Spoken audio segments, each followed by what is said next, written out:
I've been feeling so down, yeah. Hey everyone, it's me, Regina, and welcome to my channel. So for today, I did a bit of nail art, and I hope you can see. I kind of just winged it, and this is what I came up with. So keep on watching for the tutorial. Alright, so I have prepped my nails, pushed and cleaned my cuticles, and now I'm going to use acetone to wipe off any dirt, any oils, moisture off my nails. And now I'm going to use base coat and applying them on all of my nails, and make sure you apply a thin layer.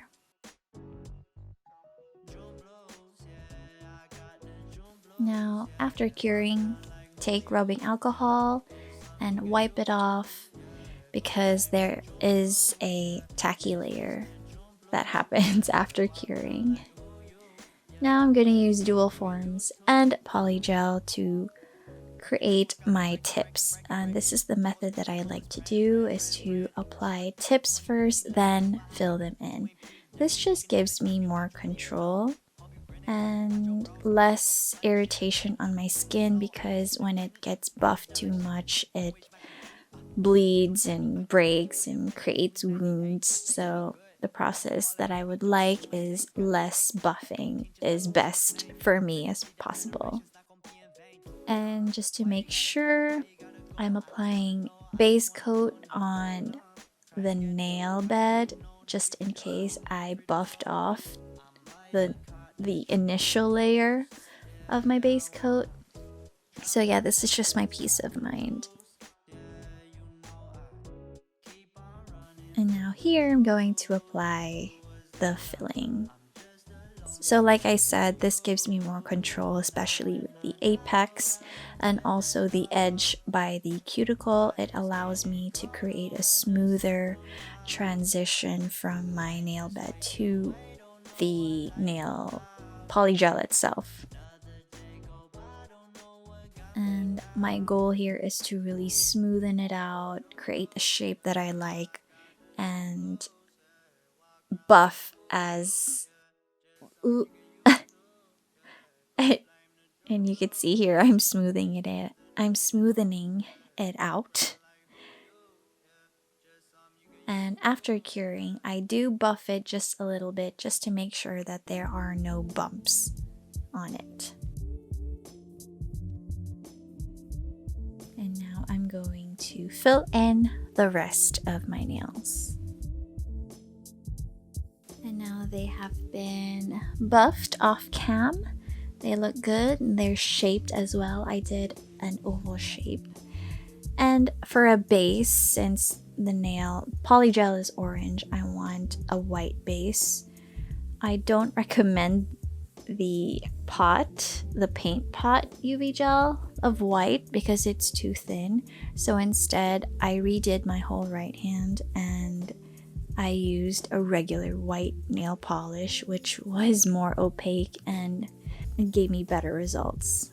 Now on my left hand, I'm going to use a pastel blue. And as you can see, that's what the white gel gave me, if you could see, and it was just like a soft white, and that was about 3 layers. So yeah, I suggest you use a white nail polish as your base. Now I'm taking a toothpick and picking up some more of that blue pastel color. And with each and every succeeding nail, the shade will be darker and darker.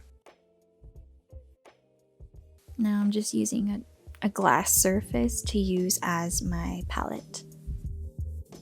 I did about 2 coats of these colors.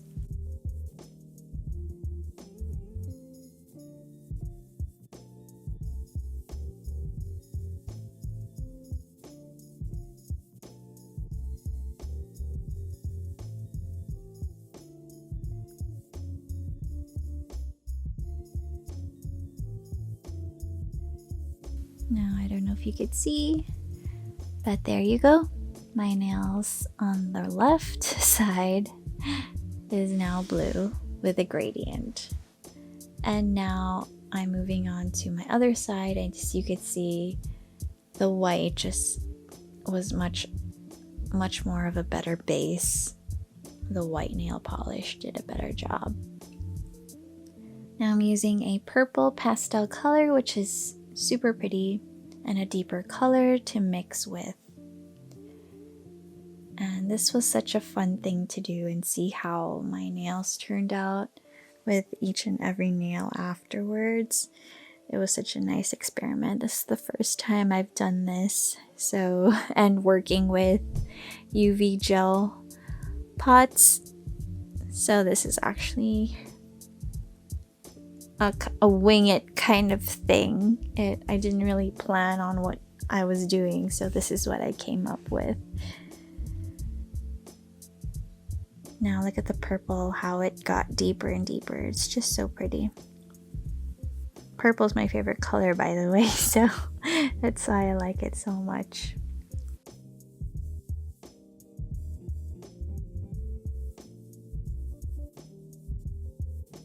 And there you go. You could see the gradient look of each nail. Now I'm using a top coat and regular white nail polish for the marbling effect. Now I'm taking a brush, applying some product onto it, not too much, and we're going to do a tapping motion and just create a random pattern on your nail and tapping onto it, kind of like you're creating clouds. And the more random, the better. Think zebra patterns. That would be a good thing to think of. And make sure it's dry before applying the UV gel top coat. I just like to use this because it's thick and also it dries quicker.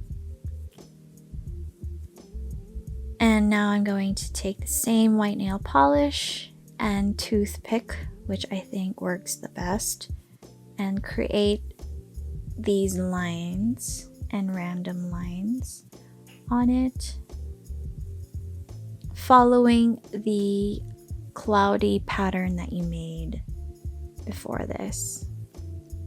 Now once it's dry, apply the top coat again, and then you're done.